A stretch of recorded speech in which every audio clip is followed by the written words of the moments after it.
what's going on, man? Welcome to a special live stream and special episode of Nass the Pod Season 5. Your favorite NBA host, Nass. A lot of NBA material to cover today. I know it's been a couple weeks since we last sat down and spoke, but I'm just going to jump into it. It's like midnight right now, Saturday night. And what better thing to do on a Saturday night than sit and talk about the best sport in the world? The best sport in the world, the best association in the world. On this episode of Nasser Pod, I'm going to be jumping into the rest of my title contender hierarchy, so part 2. Basically inform everyone about a couple other teams that I've spent the last week or so trying to watch, more game tape on to kind of assess where I think they'll be in the long run this season. The part 2 of the title contender hierarchy, that's really the heavy part of the episode. Before I go into part 2 of the title contender hierarchy, everyone always is like, when I talk about the Celtics, Tatum, Brown, and it's like, it's been kind of an emotional roller coaster for the Boston Celtics ever since Tatum went down, and I've tried my best to assess and also take into account that this is not just a new team, but they're going to alter certain styles of play this season, especially with a completely new personnel led by Jaylen Brown. I wanted to dive into that. A couple of the role guys that I think that have really stepped up, that I think will be even increasingly valuable once Tatum returns, because I think their skill sets as well as Tatum's. It is Tatum.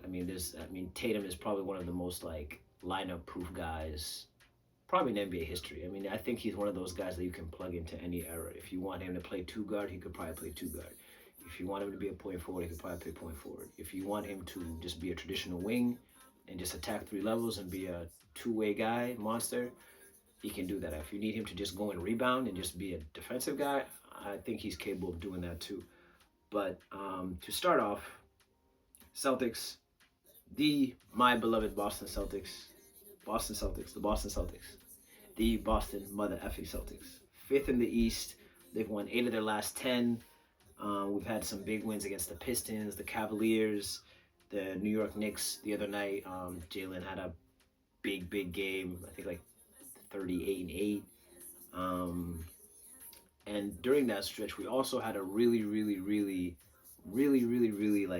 I don't like to call losses good losses, but that was a loss that we could take something from. And the game against the Timberwolves, where I think Jaylen dropped 40, I think Ann also dropped 40. Probably one of the better two-guard duels that we've had this year so far. And, we took a really battle-tested Timberwolves team that has gone deep in the playoffs the past couple years. We fell short, but we played a really hard-fought game. I was really proud of the guys. I just love the identity of basketball that we're displaying. I love the brand of basketball that we're playing.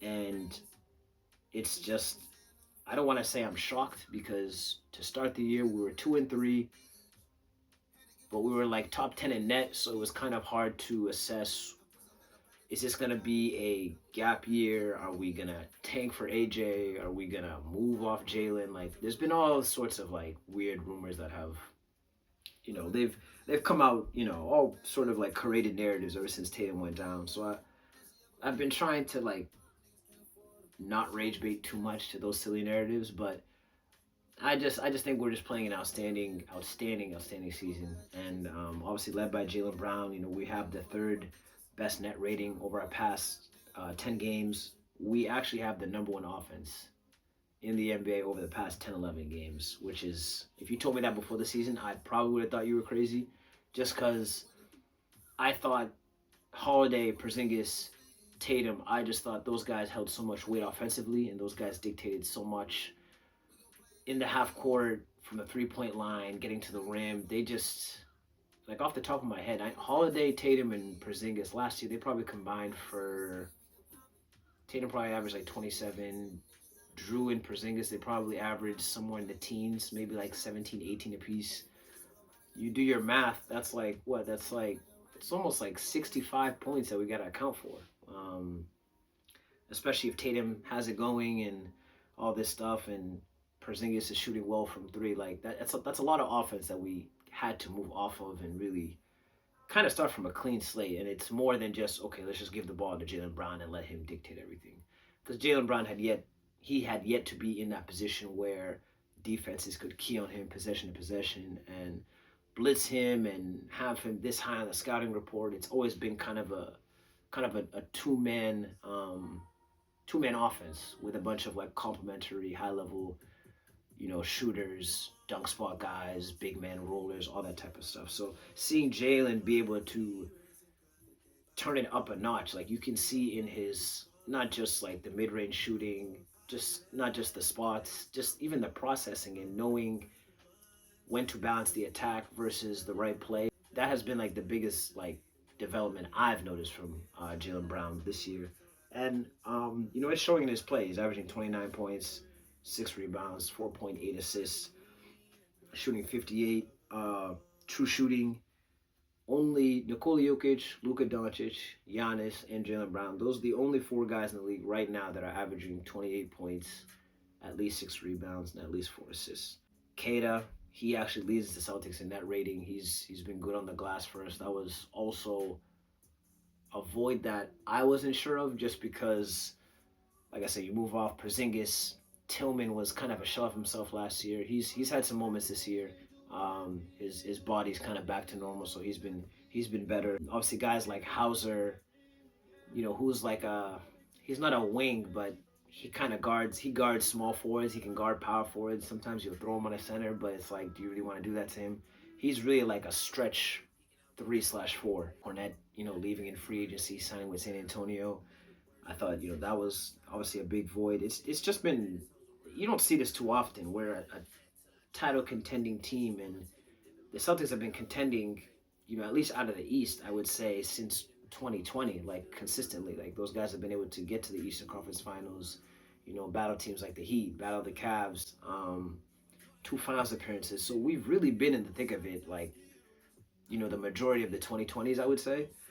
And you just don't see, obviously you wouldn't call the Boston Celtics a dynasty, but if I was to compare it to like maybe the 2015 Warriors, right? They make it to the NBA Finals, then they go again in 2016. Now you can imagine after those first 2-3 years of the dynasty, even before they got KD, if you had just put a pause on that and the second apron just impacted them being able to retain guys like Andre Iguodala or Sean Livingston or all these high-level role guys, David Lee, who else? They've had a lot of high-level guys off the bench that, can play crunch time. Even guys like Ian Clark.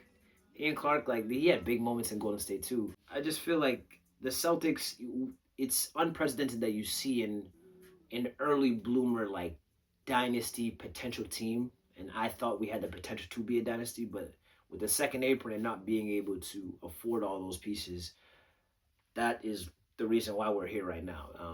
And obviously Brad Stevens has already like talked about it, how we had to move off of guys like Porzingis and Holiday. It wasn't a personnel match thing. It was more of a, how can we mortgage for the future without like wasting our players' primes? And the last thing we needed was to just gut the team and just be stuck with Jaylen and Tatum. And it's like, these guys are 27, 28 years old right now. Like the time is now for us to, kind of, make an attempt to dominate the 2020s. That's really what we want to do. The Celtics, and I would say, finals appearance in 2022. We win it all in 2024. I mean, 2 finals appearances in 5 years. I wouldn't say they've dominated the East, but if there's any team in the East that you say has dominated the East, it would probably be them. 2020, we go to the East Conference Finals against the Miami Heat. So, there's a reason. It's just tough when you look at the decade, and we're in 2025, a couple months, last quarter to 2026. You look back at the past 5 years, and it's like we've really been the team of the East. So for Brad to be able to, take that into account and be like, all right, how can we really maximize this opportunity? We got these 2 franchise cornerstones in their prime right now. How can we retool on the fly while competing? And I think he's done an outstanding job. I think Missoula should be a Coach of the Year finalist if this holds up, because coming to this season, there were a lot of teams that were worried if we were going to make the playoffs. or if Jaylen could be a number one guy, or if Pritchard was a starting caliber guard. And even me, I had my doubts about Pritchard starting, to be honest with you, especially after acquiring Anthony, who started over 200 games for a Portland team, and he's had a lot of games where he's put up big time numbers. Not only is it unprecedented, you just don't see that often. You don't see it often where teams that are in it right now, they have to retool around their cornerstone guys and still be able to contend. And I'm not gonna lie to you, this version of the Celtics, if this Celtics team, you know, I won't say hold up, but if they can be on par, like top 6 team in the East, and with all these like leaks of Tatum moving, like he looks fluid, he's jumping. I'm not saying he has to be the best player on the court for us to have a chance at coming out of the East. But if he's like 70-80% and he can rebound, he can stretch the floor, and he can make that second pass and be okay at the point of attack, like who am I to say that that guy with this version of Jaylen Brown, with these guys, who am I to say that we shouldn't come out of the East? This is the most wide open East we've seen in a very, very long time. And with Giannis going down, like the East is even more open. So I don't know. I'm not really personally. I'm not afraid of the Knicks. I'm not afraid of the Cavs. I'm not gonna rule the boys out. I'm really not gonna rule the boys out. I want to give a quick 2 shout outs to Jordan Walsh, Josh Minot in that Knicks game, and this was like the biggest thing that spoke out to me. Like obviously Jalen's having a big game, right? Mikal Bridges, obviously late in the game, he turns into Michael Jordan, hitting threes, making plays. The Knicks cut the lead. It's a real close game late. Jaylen in crunch time, they know he's gonna get the ball. Not only was Jaylen aware enough to, move off the blitz, but his trust in his teammates, his trust in Jordan Walsh on the roll to play that middle of the hub spot off the roll and to make the right play. He made that dish to Josh Minot. Josh Minot didn't hesitate, pulled the trigger, splashed the 3. Those plays spoke volumes to me because we're in the early stages of the season and it's all about building chemistry, camaraderie right now. These are the stretches where you want to build that trust with your teammates, coaching staff, and also just trust your schemes, as a player. There's a lot of film and a lot of schemes and a lot of stuff on both sides of the field that you need to study. And I just feel like the young guys like Josh Minot, like Jordan Walsh, those guys being able to step in now on both sides of the floor and be additive guys right now just for Jaylen Brown is a huge, huge plus. Huge plus. I think that was the void we were missing last year in that Knicks series. Is obviously we got out rebounded, we know that, but I felt like we got out dogged, if that made sense. Like out hustled. Like we didn't want it bad enough. You know what I mean? And you hear Jaylen Brown in the huddle saying, "Where are my dogs at?" And he said that in that series, like especially in the fourth quarter. I was sitting there, I was like, "Where are they? Like where are the dogs? Like why are we stooping down to this?" You could say inexperienced Knicks team. I mean, that Knicks team has not won more than 2 rounds ever, have they? Like before last year, they never have. They've never been to a finals. So when you put the expectations, when you make 2 finals, like your expectations just they get here. I would say that I've had a little bit more trust in this team and in this roster than the masses. Like most Celtics fans were ready to just like tank for AJ. We're a playing team. Like let's see how it plays out. You know what I mean? Let's not count out Jaylen Brown. He's a Finals MVP. He knows how to show up for the moment. Is this something new for him across an 82-game slate where he needs to be the best guy on the court every game? Yeah, that's something he's never faced before. But at the same time, I wouldn't want to say that's something he's not capable of. Like he wasn't a lottery pick for no reason. He didn't just become Finals MVP, and his story is unique because he wasn't handed the keys as soon as we drafted him. We drafted him and he was appointed. We used him like Jeremy Sohan. He needs to be a point of attack guy, a guy that goes and defends the best wings, a guy that goes and attacks rebounds, a guy that thrives in transition, a guy that makes the second, key pass off the roll or that skip pass that's needed to, close the game. Like that's the type of role guy he's been. And honestly, now that I think about it, talking about Jaylen Brown and his development, not just as a talented NBA player, but in terms of just like his role.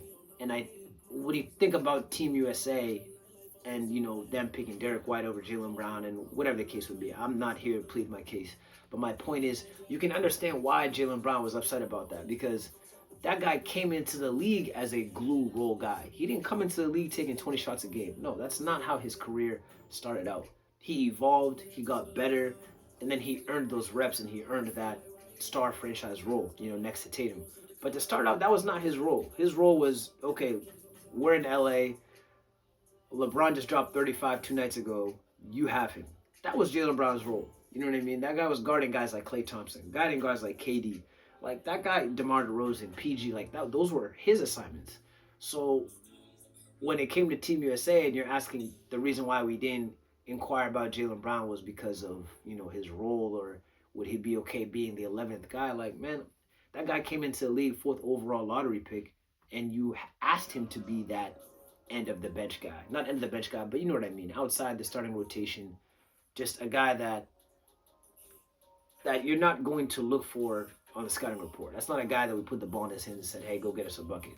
We had a lot of guys on the team those early years. We had Isaiah, Kyrie, Kemba,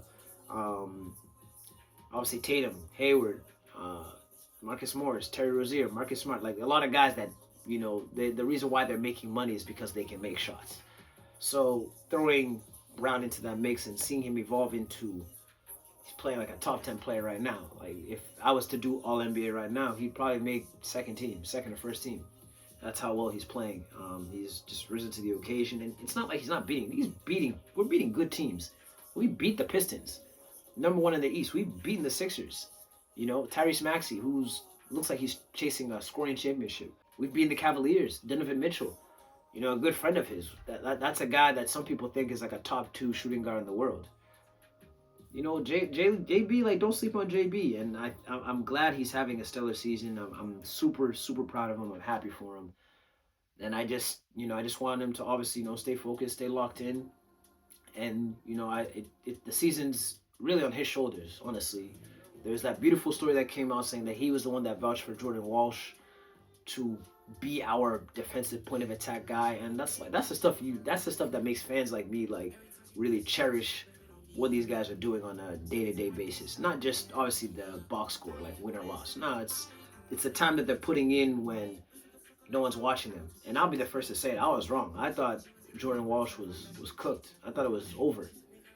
I really did. I'm not even gonna lie to you, Chad. I thought that Jordan Walsh thing, I thought it was done. And him coming into this role, and I'm smiling because I'm already picturing it. Like I can see Walsh, Tatum, and Brown taking turns on all sorts of different Eastern Conference scores in the playoffs and just putting belt to ass. Like I can envision it already. Even Josh Minot, like I can see it. They have the body type. Jordan Walsh has always been athletic, but that's another guy he's figuring out the processing part. And he's always been a hustler, always been a dog. So yeah, Jordan Walsh, Josh Minot, salute to you, man. Keep being those dogs, man. Keep being those dogs, because once Zero gets back, it's definitely up. It's definitely up. The 5-man lineup of Jaylen Brown, Derek White, Peyton Pritchard, Neemias Queta, and Jordan Walsh. That 5-man unit is posting a plus 9.7 net rating. That's top 5 in the league amongst teams that have played at least combined 80 minutes. And further down, the Jaylen Brown, Derek White, Peyton Pritchard, Neemias Queta, and Josh Minot. That team is a plus 7.9 net rating. And I think that's also in the top 15 amongst teams that have played at least 80 minutes. So the analytics back up the story. When you give them the eye test, it backs it up. They've won 8 of 10. I think we're like a half game, I think, outside of like the second seed. But, I just love the brand of basketball we're playing. Shout out to Coach Mazzulla. We're just doing our thing. Another East team that I want to touch, the Heat, the Miami Heat, a team that I thought was actually done. After Jimmy Butler, I was like, yeah, they're cooked. They're done. They've been really, really good. It's funny I bring them up because I was just watching League Pass, and the Kings came into town and they smacked them by like 20. Zach LaVine had a 40 ball. Though Miami they're on the back half of a back-to-back. They just faced the Orlando Magic last night. But, they were in Orlando, came down to Miami. Sacramento came in, smacked them. So they've hit a little bit of a bump in the road, but before these two games, they've been playing really, really high level basketball. Adebayo right now is averaging 19.4 points, 8.9 rebounds, 2.6 assists on 47% shooting from the field. He's shooting 37% from three, entering this week on 5 takes a game. So everyone, including myself, I had questions regarding level of play from Bam last year. I didn't think he was really playing up to par. Obviously, like when you think about the Jimmy Butler stuff, kind of has like, a dark cloud on what your team's season can look like. But I thought, he's come back firing. He's 6th in defensive estimated plus minus, plus 2.6. He's averaging 2 stocks. Still one of the best defensive players in the league. The Heat right now, they're tied for 4th in the East. They're 2nd in points scored, 5th in rebounds, 2nd in assists, 6th in 3-point percentage, and they're 6th in net rating. 1st in pace. And I mention pace because, like I always mention, my familiarity covering the Grizzlies last year. Noah LaRoche. Most people probably aren't aware. They probably aren't familiar with his name, but he was a vital assistant coach on the Memphis Grizzlies staff last year, and he was mainly responsible for the heavy non-pick and roll offense, which helped pace the 2nd best offense in the NBA prior to the All-Star break. And so here's the thing, is I credit Noah LaRoche for what he did and how he got the Grizzlies playing up and down, especially with the injuries to Ja, Bane, Tripp had missed some time early on. Early on the season, like that team, they were playing a really, really high level brand of basketball. But even amidst the injuries, you're wondering like why? Like what is it? What's the formula? They were deep and they played very, very selfless basketball. But on the other hand, their record against 500 and above teams was just not it. And if you have a guy like Ja, if you have a guy like Bane, if you have a guy like Jaren Jackson, you need to rise to the occasion in those big games. And it was just so alarming that even though the Grizzlies were so good last year, early on offense, right? It didn't make sense that having John Moran, a guy whose jump shot is pretty streaky, how can you maximize this guy without running pick and rolls when that is one of, his thriving sets? Like he thrives the most when he gets downhill, when he's making decisions in the paint, when he's getting to the rim. That's when Ja is at his best, point, blank period. We all know this. So you think to yourself, this guy, and people were talking about Ja last year. The noise wasn't just this year. The noise was even last year. He wasn't putting up the all-star numbers that we've, become accustomed to since he's entered the league. So we're thinking like, damn, like why isn't he running any pick and rolls? Why isn't he getting those, hyper efficient 28 point on 10 for 14 shooting games? Why isn't he getting to the free throw line as routinely as we've become accustomed to? And you're like, they don't run a pick and roll offense. The Grizzlies last year ran the fewest pick and rolls in the league. So there's some pros and cons. So obviously the pros are everyone's getting a touch. Everyone's, getting really high quality looks. But on the back half of it, like this is your franchise guy. In that OKC series last year, though it was Isalo and not Noah LaRoche, they couldn't perform. Granted, OKC, that's been one of the best defenses of the past decade. Still, that Memphis Grizzlies offense with those 3, offensive-minded star guys in Morant, Bane, and Jaren, for them to not be able to figure out how to break down OKC, and I give them some grace because Taylor Jenkins was fired 2-3 weeks left in the season. How are you going to do that to a team that has been familiar with this guy for the past 5-6 years? This is a guy that has been Ja's only coach. There were some pros and cons to the Noah LaRoche offense. I would chalk it up as it came at a bad time.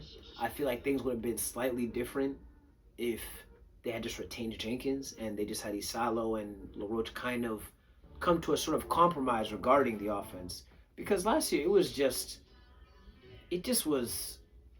unexplainable why that team struggled against OKC with all that talent. And Noah's now come to Miami and a team that's led by Davion Mitchell. He's their starting point guard. Andrew Wiggins, Bam Adebayo, Norm Powell. Like these are guys that people weren't. These aren't guys that people were sought on in free agency or in the trade market. Like Davion Mitchell the Kings moved off of him. You know what I mean? One of the best on-ball defenders in the league. Who would have thought that, he has a stretch where he's having like 45 assists and 7 turnovers over a 5-game stretch in Miami? Who would have ever predicted that? You couldn't. So Noah LaRoche, his play style and his half-court stuff, it helps Miami. It definitely helps Miami. I do think, just like I mentioned with Memphis, when you get into the playoffs, when teams get time to key in on you, you're going to have to run some sort of pick and roll. You know what I mean? And now with Bam's jumper really ascending, I think that allows you to do different things. Now the defense has to respect Bam on the roll. Not even on the roll, on the pop. You have to respect that. So I don't know. The team is really unique. Jaime Jaquez is really having a career year. Right now, Hero and Norm, since Tyler Hero's out with an injury to start the year, since he returned, both Tyler Hero and Norman Powell, they've both averaged at least 23 points and 3 rebounds on 50, 40, 90 shooting. Now, that was initially what I might have paused at when they acquired Norman Powell. Is like they kind of have the same guy in Tyler Hero. Tyler Hero might be a little bit more dynamic, but on certain nights, like Tyler Hero and Norman Powell, they're pretty much the same guy. Yeah, those guys have been really good scoring the ball. And the beautiful thing with Davion Mitchell is people wouldn't call him a scorer or this outstanding like passer or vision guy or floor raiser, but he does his job. He plays defense. He can shoot threes, and he'll get the ball to your guys. Sometimes that's all you need from a point guard. And if you have a guy on a team in Tyler Hero who can score in bunches, Norm Powell, 6th man of the year finalist last year. If you have guys like that can score the ball and really just put that type of pressure on your defense, that good things are gonna happen. And that's around Bam Adebayo, So and also Andrew Wiggins. Like Miami, like their coach is there, Fontecchio. I think he had 18 points tonight against the Kings. They're a good team. They're a good team. So I'm gonna be paying a little bit more attention to them. The Boston Celtics and the Miami Heat, I've officially placed them in the contender spoilers tier. I know I had closed that in the previous episode, but with what I've seen from them the past week or two, I'm gonna put them in that tier. I have two NBA's most improved standout guys right now: Nickeil Alexander-Walker, Dillon Brooks. Those two guys who have been known, and they've been making their NBA contract money on playing defense and shooting the three and being that additive, like fill-in role guy. That's how they've been making their money. Both of them have come into this year and have shown that they have deeper bags than we have ever given them credit for. Nickeil Alexander-Walker, I'll start off. He's averaging 20 points, 3 rebounds, 3 assists, 60% true shooting. He's 4th in the NBA in effective field goal shooting as a pick and roll ball handler. The Minnesota Timberwolves, they have a pretty significant void at the guard position. Decided not to re-sign Nah, and he's just been going crazy in Atlanta. I mean, he started off the season, alongside Trae Young. Trae Young goes down with his MCL sprain. And Nickeil Alexander-Walker, he has not looked back. He has been everything that the Hawks wished and hoped for. I think his contract is like 4 years, $65 million. 23-3, and you're giving me some like pretty formidable like point of attack defense. Like that's outplayed that like easily. And he's shooting threes. He's literally like, it's not even just shooting threes. He's getting to the rim. Like it's amazing. Like I said, that effective field goal percentage, 58.7% as a pick and roll ball handler. That is a superior effective field goal percentage than Shea, Luka, and Ant as a pick and roll ball handler. The possessions are probably skewed a certain way, but still, just for him to have that production as a guy that was an afterthought as an offensive creator, that's pretty damn impressive when you think about it. This is not a guy that had the ball in his hands last year. This is a guy that played his role. Okay, he wanted to get paid. He went and got paid, and then he worked his ass off in the summer to justify why he should be even making even more money. He outplayed his contract already. If he plays like this for the next like year or two, like he's going to be making a lot of money. I think he's probably one of the best contracts in the league right now, easily. And then you have Mr. Dillon Brooks, my favorite villain in the NBA. Right now, he's averaging 22 points, 3 rebounds, 1.7 steals on 58 true shooting percentage. He, as a guy that is been scapegoated, not in Houston, but I'll say in Memphis, He goes to Houston. He spends 2 years there. He helps revamp that culture. Phoenix went to Houston the other night. Actually, no, last night. They gave him and Jalen Green a big tribute. Yeah, he's a dog. I know people aren't big Dillon Brooks fans. This is not my first time talking about or elaborating about Dillon Brooks, but when you got a guy like Devin Booker go down, and Brooks, you brought him in because obviously you wanted to move off KD. That was you just wanted to get any sort of like quality players back in a trade like that. But bottom line, like, man, he's seventh in the NBA in pull-up shooting. He's shooting 53% effective field goal percentage as a pull-up jump shooter. Minimum 100 attempts. And that's a higher mark than Cade, Kawhi, and Jaylen Brown.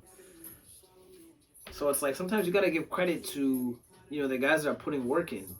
Obviously, coming into this year, Dillon Brooks definitely could see that he was going to get additional jump shots as in years passed. But it's like, just because he's going to get more jump shots doesn't mean he's going to make them. You know what I mean? And he's done a really, really good job. That game against the Lakers, he was on one. He literally outplayed LeBron. And I know people are going to get on me and be like, well, LeBron's like 40, whatever. And it's like, yeah, well, this is the greatest player of all time. And he was an all-NBA player last year. Dillon Brooks came into, the trap, the LA trap, and he took your trap. And then he talked about you after. Like, he's a different type of villain, man. I just got something with villains. I like villains, bro. It's just, it's who doesn't like a good villain? You know what I mean? You ever watch Batman? Like, I know there's some people out there that will root for the Joker. There's definitely some people out there. But I've been super impressed with those two guys, Dillon Brooks, Nickeil Alexander-Walker. I think those two are definitely most improved player locks. And you can see it. The Suns I believe they're like sixth in the West. The Hawks played a hell of a game. I was actually in the middle of watching the Hawks-Nuggets game from the other night. They lost by 1, but that's a title contender, the Denver Nuggets. Like, the Atlanta Hawks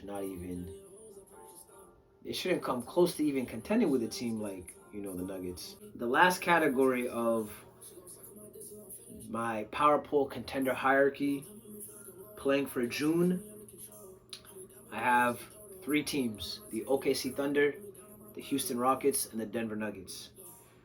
All 3 of those teams, top 10 in both offensive and defensive rating.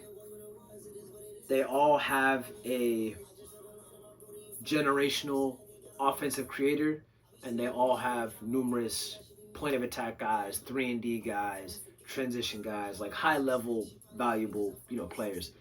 Denver, they're gonna have to spend some time without Aaron Gordon, so that's gonna take some adjusting. They can just lean on Jamal and Nikola for now. That duo is that's enough star power to carry you at least for the duration of Aaron Gordon's injury. But I honestly think those guys they're playing outstanding. They're playing outstanding. Jamal had a 50-point burger against the Pacers the other night. I have him on fantasy. It didn't even make a difference because I started out the week 8-1 and now I'm I think 3-6 or something like that. It didn't even make a difference at all. So yeah, man, season 5 shit, bro. I think that makes sense. Playing for June, OKC Thunder, Denver Nuggets, Houston Rockets. The Rockets, I just think the reason why I have them in this tier is they're just going to continue to get better. It's a new team, obviously, but they're going to continue to grow together. And they have the guys. I obviously know they have the coach. Their coach has already coached the team to the finals before. So I think they're just going to hit the ground running. I think, honestly, KD should be... He's not going to get MVP love, obviously, because the numbers aren't there. I mean, he's only averaging 25 points, but he's shooting 50 from the field, 38 from 3, 88 from the line. They're winning games. Like, someone on Houston should get some sort of MVP love. But then when you think about it, everyone kind of pulls their own weight, with Şengün, Durant, Amen. So, but I don't know. They're only 4th in the West. The West is very competitive right now. Seeds, 2nd seed through 6, only separated by a game and a half. Lakers, Nuggets, Rockets, Spurs, and Wolves separated by just a game and a half. OKC is a wagon. I don't even know. They are just insane. They're a wagon. Like, for real. They really are a wagon. Yeah, that's pretty much it. I think next week I'll probably drop my MVP mountain. I think I'm gonna cut it to 5 candidates. 5 candidates, 5 finalists. I feel like it makes sense, right? And yeah, man, I think that's what we're doing, bro. I think that's what we're gonna do. It was a quick stream. I was on earlier. I was just kind of chilling, playing music. I was watching the streamer awards, watching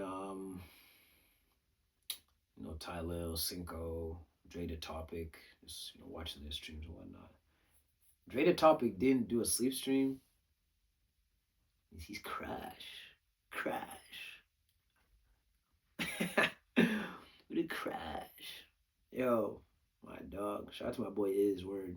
What did he do with this shorty, man? My man Dre the Topic, bro. Shout out, bro, man. I've been watching so much Dre the Topic on Twitch the past week.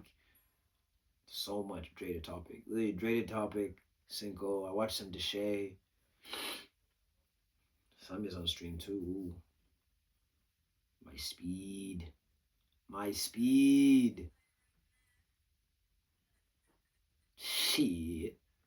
Shit. Tough shit. My boy Cinco be hooping. Cinco gotta lock in with me, word. Because there's no one on Twitch that does the NBA shit more than me. And I'm about to show niggas that. Like, no one is doing this NBA shit more than me. Word. Y'all just got a half hour of just straight material, game, notes. You feel me? Like, real game. Not some, oh, is KD here better than LeBron? Like, none of that weirdo shit. Like, bro, that's some real shit. But yeah, chat, I think that's a wrap, really, bro. Late night stream, nothing crazy. I put up on both my IGs. If anyone sees it, they can watch the past 2 streams. Nothing crazy. I guess these 2 streams today basically confirms that I don't do nothing with my life. This is all I do. Because I know there's little birdies out there that be chit-chatting, thinking I'm out doing what with God knows who. And I just be cooling, gang. I just be cooling out the way. Literally out the way. Shout out to my boy Zay. Happy birthday, Zay. Love you, my boy. Boy Zay. Turned the big 25 out there. If y'all know Zay Lumu, y'all shoot him a text. Wish him a happy birthday, man. That's my brother. My little man Zay, dog. He pulled up on me today. Kicked it, cooled it. It's really good to talk to my dog, bro. Know that nigga since we're at Arsenal Park. Shooting hoops as youngins, man. It's really my boy. Boy Zay. But yeah, chat, that's all I got really tonight. It's a late night. I'm going to try and get some shut-eye because big NFL day tomorrow. Last week of NFL fantasy season, chat. Last week, man. Need that moolah, chat. We're looking at 3 playoff appearances, chat. Potentially 3 1-seeds. I got to talk to the niggas in the 194 league because if I contend for a ring, and I don't even know if we paid last year, not going to lie. I got to talk to Brian. Talk to OVO, Brian, Steph, Speech. See what's up with that. You know what I mean? See what's up with it. But yeah, that's really all niggas got ahead. Fantasy playoffs coming up soon. NBA season still underway. I'm getting finer and finer by the day. It's just crazy, man. But all right, chat. Thanks for pulling up to season 5. Nass the pod.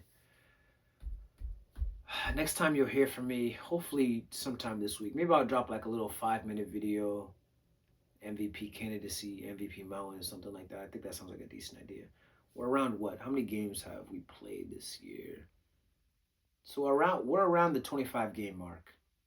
Basically a quarter into the season. I think this is a good time to assess who the top guys are for the MVP award.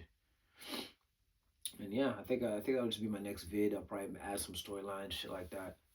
Same old. I'm watching hoop every day, B. Every day. You know what I mean? Every day, B. Just watching something. All right, chat. I'm about to hit the hey. Edited version of this stream will go on YouTube sometime in the near future. But because I'm a very generous, kind guy, you can just watch this on Twitch, unedited. No filter, no none, no cuts, nothing. You just get the real, authentic Nass in the embassy, obviously. Right, chat. Late Night Stream Season 5. Appreciate you for pulling up. Talk to you later.